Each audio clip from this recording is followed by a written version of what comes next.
Hello বন্ধুরা, তোমরা সবাই কেমন আছো? আবারও চলে আসলাম আরেকটা দারুণ স্বাদের রেসিপি নিয়ে। আজকের রেসিপিটা তোমরা একদম সহজভাবে ঘরে থাকা সামান্য উপকরণ দিয়ে করে নিতে পারবে। না লাগবে বেকিং পাউডার, না লাগবে বেকিং সোডা, না লাগবে ইনো। মাত্র সামান্য পরিমাণে ইস্ট দিয়ে তুলোর মতো নরম তুলতুলা মিষ্টি পাউরুটি তোমরা বাড়িতে তৈরি করে খেতে পারবে। তাহলে চলো শুরু করা যাক আজকের রেসিপিটা। প্রথমে নিয়ে নিলাম বড় কাপে 1 কাপ আটা। এখানে আমি মিষ্টির পাউরুটিটা আটা দিয়ে তৈরি করব। এর মধ্যে দিয়ে দিলাম চিনি গুঁড়ো করে স্বাদ মতন, আর দিয়ে দিলাম সামান্য পরিমাণ ইস্ট। আটার সাথে ভালো করে চিনির গুঁড়ো আর ইস্টটা মিশিয়ে নেব একটা চামচ দিয়ে। তোমাদেরকে বলি বন্ধুরা, তোমরা চাইলে এখানে ইস্টটাকে উষ্ণ গরম পানিতে চিনি দিয়ে ভিজিয়ে রাখতে পারো, তাহলে দেখবে পরে আটার সঙ্গে মিশিয়ে দিলে হয়ে যাবে।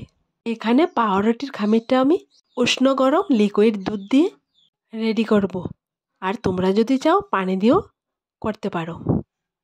দুধ দিয়ে এই মিষ্টি পাউরুটিটা তৈরি করলে ভীষণ স্বাদের হয়, তোমরা একবার ট্রাই করে দেখবে।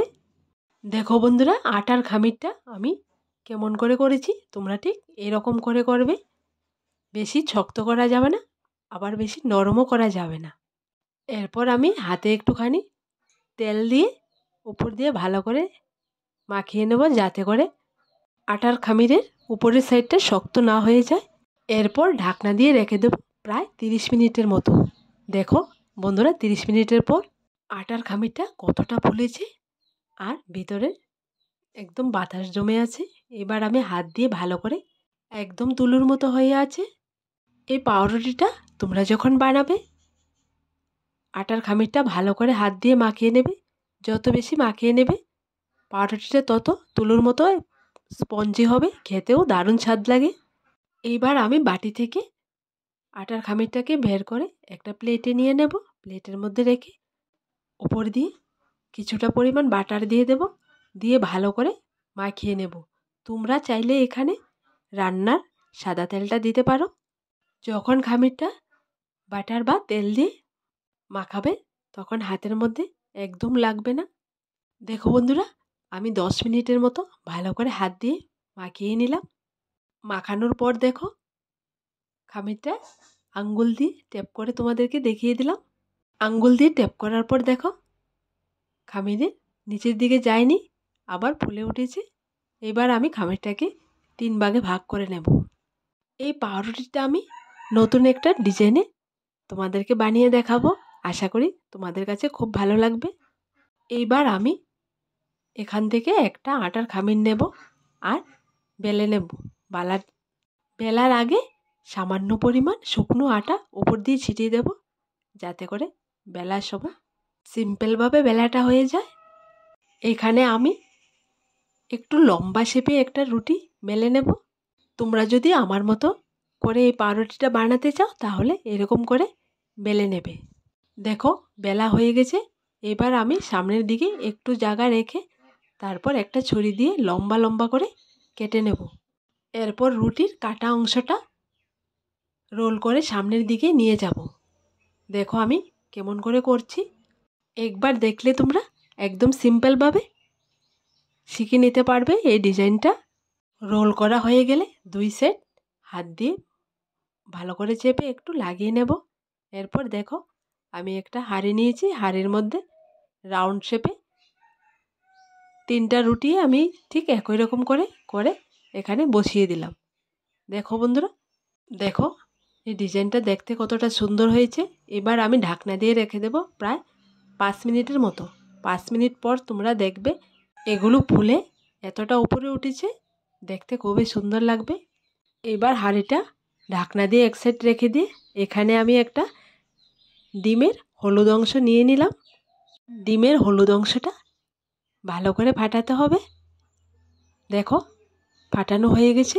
এবার আমি পাউরুটির জন্য সেট করে রেখেছি। দেখো এটার উপর ভালো করে ডিমটা লাগিয়ে নেব। এখানে তোমরা ব্রাশ দিয়ে লাগাতে পারো অথবা চামচ দিয়েও লাগাতে পারো, তোমাদের সুবিধা মতো তোমরা লাগিয়ে নেবে। দেখো বন্ধুরা, ডিমটা যখন লাগানো হয়ে যাবে এরপর আমি এর উপর দিয়ে দেব কিছুটা পরিমাণ সাদা তিল। সাদা তিলগুলা দিয়ে ডিজাইন করে নেব। তোমরা চাইলে এখানে তিলটা দিলেও পারো, না দিলেও পারো। দেখো বন্ধুরা, ডিম আর তিল উপর দিয়ে দিয়ে আমি পুরোপুরিভাবে রেডি করে নিলাম। এবার আর এখানে পাউরুটির হাঁড়িটা বসানোর জন্য চুলোতে আগে থেকে আমি একটা পুরনো কড়াই বসিয়ে দিয়েছিলাম। কড়াইটা গরম হয়ে গেছে। এরপর কড়াইয়ের উপর দিয়ে দিলাম একটা টাইলসের টুকরো। তোমরা চাইলে এখানে কড়াইয়ের মধ্যে বালি দিয়ে এর ওপর স্ট্যান্ড বসিয়ে পাউরুটির হাঁড়িটা বসিয়ে পাউরুটিটা তৈরি করতে পারো। আমি এখানে বালির মধ্যে বসিয়ে এই পাউরুটিটা তৈরি করব না, তাই আমি কড়াইয়ের মধ্যে একটা টাইলসের টুকরো দিয়ে হাঁড়িটা বসিয়ে পাউরুটিটা তৈরি করব। এইভাবে তোমরা একদম সহজভাবে তৈরি করতে পারবে। দেখো বন্ধুরা, টাইলসের উপর পাউরুটির হাঁড়িটা আমি সেট করে বসিয়ে দিলাম। এবার ওপর দিয়ে একটা ঢাকনা দিয়ে দেব। প্রথমে আমি ছোট সাইজের একটা বাটি দিয়ে ঢাকনা দিয়েছিলাম, কিন্তু এই ঢাকনাটা হবে না, তাই আমি পরে আরেকটা বড় সাইজের বাটি দিয়ে ঢাকনা দিয়েছি। কারণ কড়াইয়ের চারপাশের তাপটা যাতে বের হয়ে না আসে এমনভাবে ঢাকনা দিয়েছি। দেখো বন্ধুরা, পাউরুটিটা একদমই রেডি। এবার আমি নামিয়ে নেব। ঢাকনাটা সরানোর পর দেখো পাউরুটিটা দেখতে কতটা স্পঞ্জি হয়েছে আর খুবই সুন্দর হয়েছে দেখতে। এবার চুলো থেকে নামিয়ে একটা প্লেটের মধ্যে বের করে নেব। দেখো বন্ধুরা, চুলো থেকে নামিয়ে নিলাম। এখন হালকা ঠান্ডা হয়ে গেলে বের করে নেব। বের করার পর দেখো তুলোর মতো নরম স্পঞ্জি পাউরুটি হয়ে গেছে। ছুরি দিয়ে কেটে আমি তোমাদেরকে দেখাবো। দেখো বন্ধুরা, মিষ্টি পাউরুটিটা কতটা স্পঞ্জি হয়েছে। আজকের এই রেসিপিটা তোমাদের কাছে কেমন লাগলো ছোট্ট একটা কমেন্টে লিখে জানাবে।